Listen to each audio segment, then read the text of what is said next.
அம்மா, எங்க இருக்கீங்க? இருட்டா இருக்கே, கொஞ்சம் வெளியே வாங்களேன்.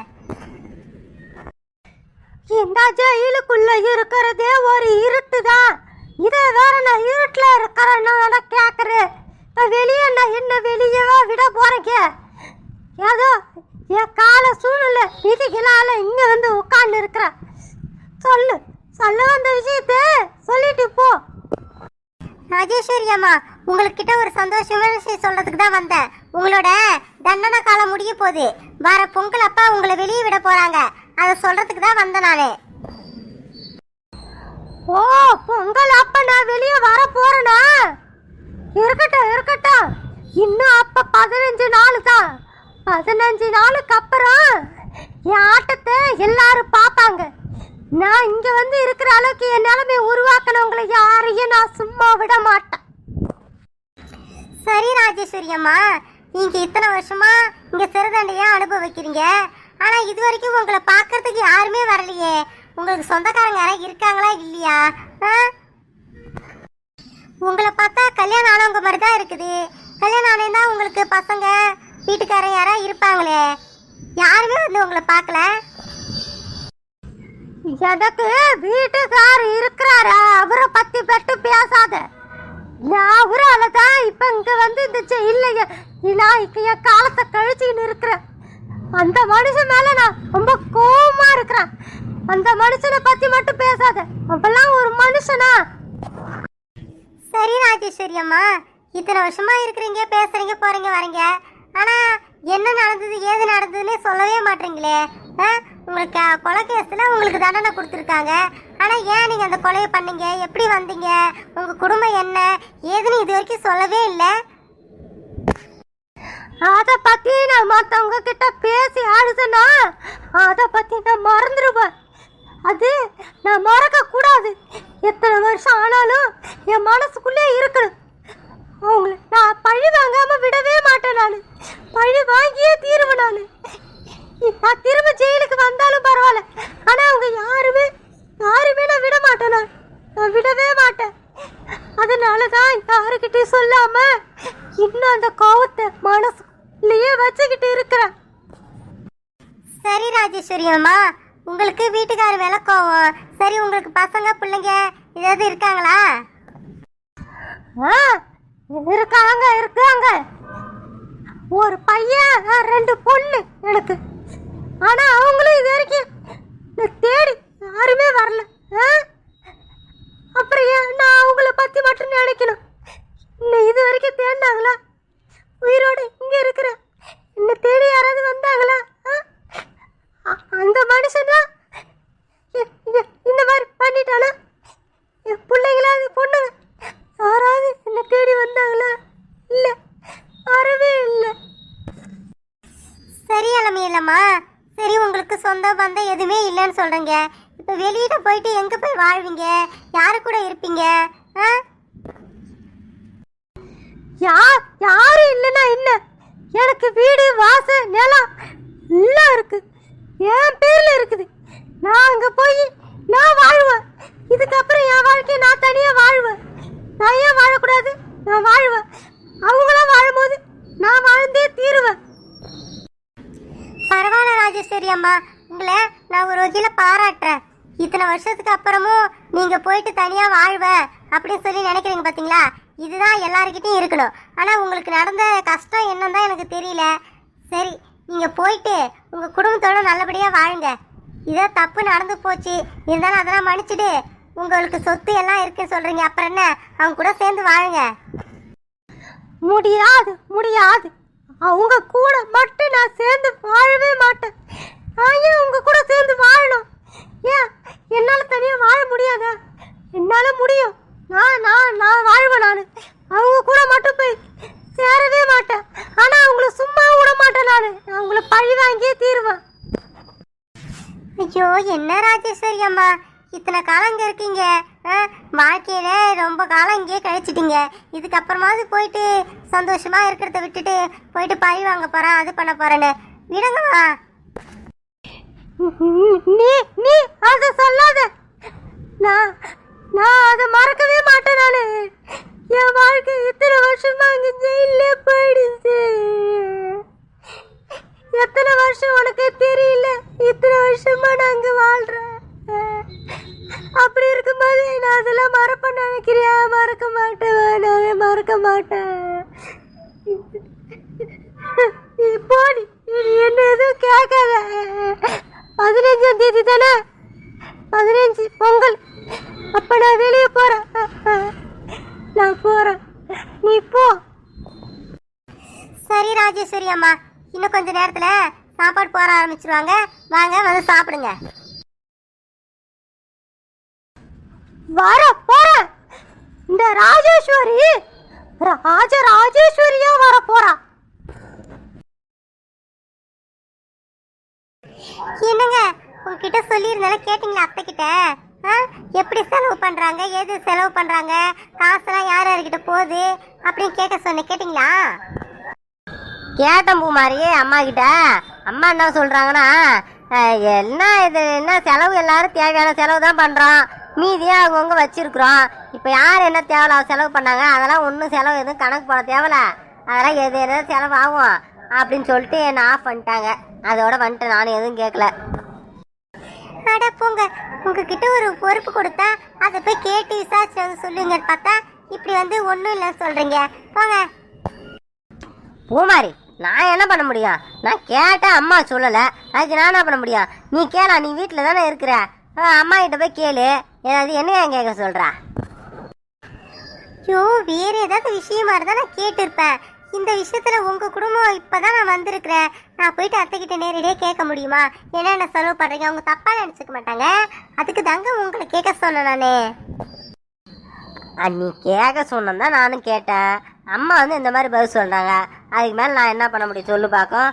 நீ வேணா இன்னும் கொஞ்சம் டீட்டெயிலாக எதாவது கேட்கணும்னா நீ அம்மா கிட்டே கேட்டுக்க. இதுக்கப்புறம் நான் கேட்டால் அவங்க எதாவது சொல்லுவாங்க. இதை விட்டுருன்னு சொன்னாங்க, நான் வந்துட்டேன். நான் நீயும் விட்டுறேன், இதில் என்ன இருக்கு? ஐயோ, அப்படி இல்லைங்க, இதை சாதாரணமாக விடக்கூடாது. இப்போ நிறைய குடும்பத்தில் இந்த தப்பு தான் நடக்குது தெரியுமா? செலவு வந்து இது வருமானம் ஒன்று சம்பாதிக்கிறாங்க, ஆனால் செலவு வந்து கண்டபடி செலவு பண்ணுறாங்க. எதுக்கு செலவு பண்ணுறனே தெரியாமல் எது எதுவும் செலவு பண்ணுறாங்க. இப்போ மாதம் இவ்வளோ சம்பாதிக்கணும், அந்த மாதத்துல எவ்வளோ அந்த வருமானத்துக்குள்ளே வர்றது தான் செலவு பண்ணோம். ஆனால் அப்படி யாருமே பண்ணுறது கிடையாது. எல்லாம் எது எதோ வாங்குறாங்க, ஆடம்பர செலவு எது எதோ பண்ணுறாங்க. அப்படி போயிட்டு இருக்குதுங்க இந்த காலம். அப்படி இருக்கும்போது நாம் வந்து எந்தெந்த செலவு பண்ணுறது தெரிஞ்சுக்கணும். இல்லைனா அது மட்டும் ஒரு பக்கம் போயிட்டே இருக்கும். அப்புறம் கடைசியாக வந்து பார்த்தா நமக்கு கை நிறையா வந்து கடனாக இருக்கும். இப்பெல்லாம் கஷ்டப்படக்கூடாதுன்னு சொல்லிட்டு நான் முன்னாடியே யோசிக்கிறேன். ஆனா உன்னை வந்து ஏதாவது ஒரு பட்டிமன்ற பேச்சாளராக ஆக்கி விட்டுறணும். நீ பேசுற பேச்சு எல்லாம் சரி, இதுக்கு எனக்கு தெரியாதுப்பா, நீ ஏதாவது பண்ணிக்க போ. சரிங்க, சரி, நீங்க அதை கூட கேட்க தேவையில்ல. இப்ப நான் இந்த நோட்டை தரேன். இந்த நோட்டை எடுத்துட்டு போயிட்டு எல்லாரையும் கூப்பிட்டு எப்படின்னா அங்க ஹால் இருக்குல்ல, அங்க வச்சிருவோம் அந்த நோட்டை.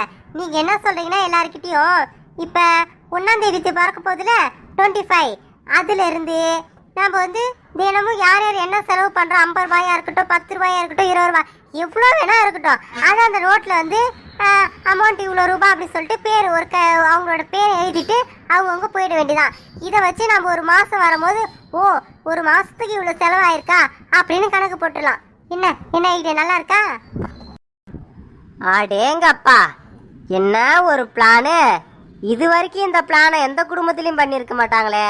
இப்படிலாம் உன்னை யார் யோசிக்க சொல்கிறது? பட்ஜெட் போட்டு செலவு பண்ணுவாங்கன்னு பார்த்துருக்கேன், ஆனால் அந்த மாதிரி நோட்டு வச்சு அதில் எழுதி இந்த மாதிரிலாம் கணக்கு போட்டு நான் பார்த்ததே இல்லைப்பா. புதுசு புதுசாக யோசிக்கிறே, நீ எங்கேருந்தா யோசிக்கிறேன்னு தெரியல. ரொம்ப புத்திசாலியாக இருப்பியோ? நீ சொல்கிறத பார்த்தா இந்த ஆஃபீஸு நிறைய நிறுவனங்கள்லாம் கையெழுத்து போடுவாங்க பாருங்க, அந்த மாதிரி கையெழுத்து போட சொல்கிற நீ. ஏங்க, ஐடியா நல்லா இருக்கா நல்லா இல்லையா அதை மட்டும் சொல்லுங்க. இது நல்ல யூஸ்ஃபுல்லாகவும் இருக்குங்க. நம்ம என்னென்ன செலவு பண்ணுறோன்னு எல்லாருக்கும் தெரியும், ஒன்று ஒன்றா சொல்ல முடியாது. அதுக்கெல்லாம் எவ்வளோ செலவாகுதுன்னு கண்டுபிடிக்கலாம்ல. நீங்கள் சொல்லியே ஆகணும். நீங்கள் ஐயோ, சரி சொல்கிறேன், சொல்லி பார்க்குறேன். இது எல்லாரும் ஏற்றுப்பாங்களா எனக்கு தெரியாது. நீ தான் என்னை ஏதோ கோத்து விட போகிறான்னு மட்டும் தெரியுது எனக்கு. அதெல்லாம் பார்த்துக்கலாங்க, அதெல்லாம் ஒன்றும் பிரச்சனை கிடையாது, பார்த்துக்கலாம். சரி, உங்ககிட்ட கேட்க நினச்சேன். நேற்று ஆஃபீஸ் விட்டு வரும்போது ஒரு மாதிரி டல்லாக வந்தீங்களே, அது டயர்டா இல்ல, ஏதோ ஒரு சோகமானது மாதிரி தெரிஞ்சது.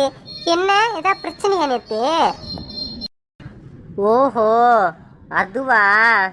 நீ அதெல்லாம் நோட் பண்ணியா நீ? சரி, உன்கிட்ட சொல்ல, நீ கேட்டுட்ட வேற சொல்கிறேன். ஆஃபீஸில் வந்து ஒரு மாதிரி லாஸ் ஆகிட்டு இருக்குது. ஒரு மாதமாகவே அப்படி தான் இருக்குது. நிறையா நஷ்டம்லாம் வருது, சம்பளம்லாம் சரியாக கொடுக்க மாட்டுறாங்க. கம்பெனி வேறு என்ன ஆக போகுதுன்னு தெரியல, நிறைய லாஸ் ஆகிருக்கு. ஐயோ, என்ன சொல்றீங்க? சம்பளம் சரியா கொடுக்க மாட்டாங்களா? கம்பெனி நஷ்டமாயிட்டு போதா? ஐயோ, அந்த மாதிரி இருந்தா வேலை ஏதாவது போயிடுமா உங்களுக்கு? ஆமாம் ஆமாம், அப்படி தான் இருக்குது. ஏதோ ஒரு 2 பேரை கூட வேலை விட்டு நிறுத்திட்டாங்க. என்னன்னு தெரில, என்ன ஆக போகுதுன்னு தெரியல. அதை தான் நினச்சிட்டு இருந்தேன் நான். சரி, பார்த்துக்கலாம் விடு, எதாக இருந்தாலும் பார்த்துக்கலாம். சரிங்க, சரி பார்த்துக்கலாம் விடுங்க. அதுதான் நானும் சொல்கிறேன். எது வந்தாலும் பார்த்துக்கலாம், வேறு இடத்துக்கு கூட வேலைக்கு போய்க்கலாம். இருந்தாலும் அப்புறம் திரும்ப வேலை தேடணும்ல, அது கொஞ்சம் கஷ்டமாக தான் இருக்கும். சரி சரி, இந்தாங்க, இந்த நோட்டை எடுத்துகிட்டு போங்க, பார்த்துக்கலாம்.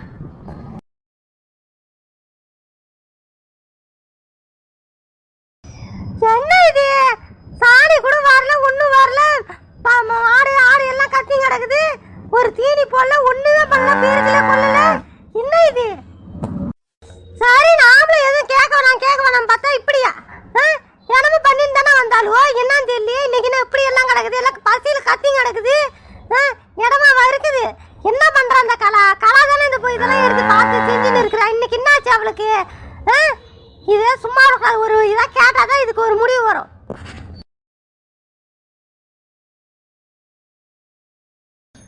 ஐயோ ஐயோ ஐயோ, இங்க அதுக்கு மேல இருக்குது. என்னதான் நினைச்சுன்னு இருக்காரு? ஐயோ ஐயோ, மாடெல்லாம் கத்தி கிடக்குது. ஒரு தீனி போடல, ஒண்ணுமே போடல. ஐயோ, நாம கொஞ்சம் எதுவும் கேட்க கூடாதுன்னு விட்டா இவ்வளவு இஷ்டத்துக்கு எல்லாத்தையும் நடந்துக்கலாம்னு முடிவு பண்ணிருக்கா. சரி, நம்மளுக்கு சாப்பாடு செஞ்சு கொடுக்கலாம், நம்ம ஏதாவது மனுஷங்க, நம்ம பசி தாத்திப்போம், இது வேணா பண்ணிப்போம். ஆனா இதெல்லாம் வாயிலா ஜீவங்க. இதுக்கெல்லாம் சாப்பாடு போடாம விட்டா இந்த பாவெல்லாம் அவ்வளவுதான் வந்து சேரும். ஏய் கலா, கலா,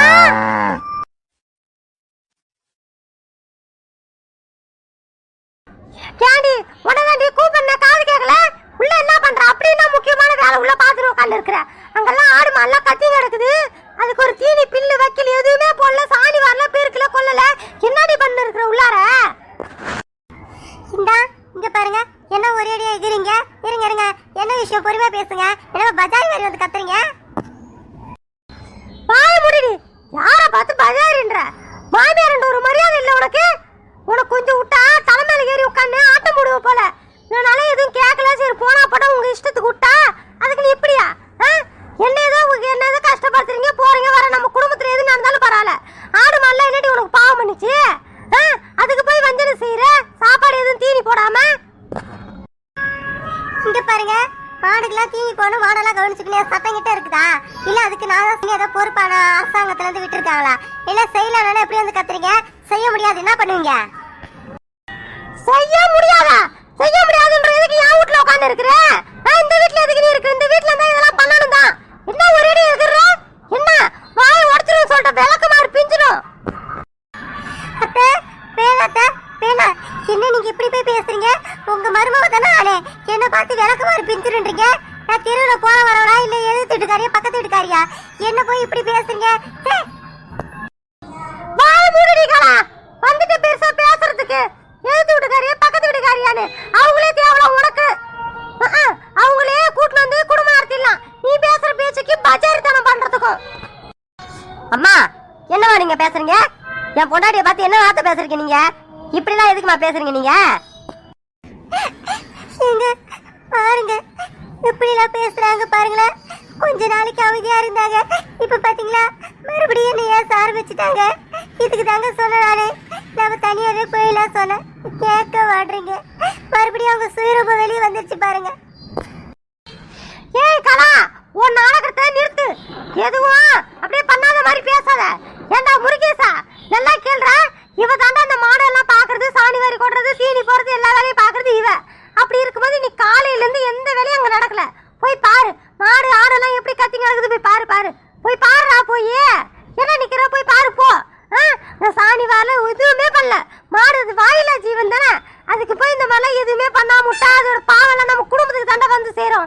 இவ தானே அதை பண்றவ, இது பண்ணணுமா இல்லையா? இது ஏன் பண்ணலன்னு கேட்டா அதுக்கு என்ன பண்ண முடியும் அப்படின்னு சொல்லிட்டு என்ன எழுத்து பேசுறா. அம்மா அது ஒரு காரணத்தினால தான் வேலை செய்யல.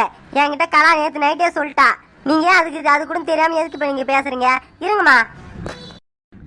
என்ன காரணம்? ஏய் கலா, சொல்லுடி, என்கிட்ட சொல்லு, என்ன காரணம் சொல்லு. இதை நான் முழுமையா செய்ய போறேன்னு முடிவு எடுக்கல. இதை பத்தி உங்ககிட்ட பேசி இதுக்கு என்ன முடிவு எடுக்கலாம் தான் பார்த்தேன். ஆனா இப்ப நீங்க பேசுற பேச்சுக்கு சத்தியமா இதுக்கப்புறம் நான் அந்த பொறுப்பையே செய்யவே மாட்டேன். என்ன காரணம் அதை முதல் சொல்லு. இங்க பாருங்க அத்தை, திவ்யா என்ன சொன்னாங்க, எல்லாருக்கும் நான் ஒரு ஆள் சமையல் செய்யணுமா அப்படின்னு சொல்லிட்டு பேசுனாங்க இல்லையா? அதுக்கு நீங்களும் வந்து சரிம்மா நீ ஒரு ஆள் எல்லாருக்கும் சமைக்க தேவை, அவங்க சமையல் செய்யுங்க சொல்லிட்டீங்களே. நான் கேட்குறேன், நான் எப்படி கேட்குறேன் சொல்லுங்க பார்க்க பதில். என்னதான் தனித்தனியா பொருள் செலவு பண்ணாலும் ஆனா வேலைகளை வந்து 3 பேர் தனித்தனியா பிரிச்சு அது யாரு என்னெல்லாம் பார்க்காம ஒரு நாள் ஃபுல்லா வேலை செய்யறோம். அப்படின்னு பார்த்தா திவ்யா வந்து காலையில மதியம் நைட்டு எல்லா வேலையும் சாப்பாடு செய்யறது அவங்களோட வேலை. சரியா? அடுத்து என்னோட வேலை என்னது? காலையில மதியம் நைட்டு எல்லா வேலையும் வந்து பாட போய் பார்க்கறது என்னோட வேலை. அதே மாதிரிதான் ரம்யா பெருக்கிறது, பாத்திரம் விளக்குறது, வீட்டெல்லாம் சுத்தம் பண்றது, இந்த மாதிரி வேலை செய்யறது ரம்யா. அப்படி இருக்கும்போது ஆளுக்கு ஒரு பொறுப்பு பார்த்து செஞ்சுட்டு இருந்தோம். இதுல வந்து அவங்க வந்து தனித்தனியா சமைக்கட்டும் அப்படி சொல்லிட்டு அவங்க பொறுப்புல இருந்து போயிட்டாங்க. அப்ப நான் மட்டும் அந்த பொறுப்பு செய்யணும்? சொல்லுங்கம்மா சொல்லுங்க. கலா கேட்கறால, எதுக்கு பதில் சொல்லுங்க.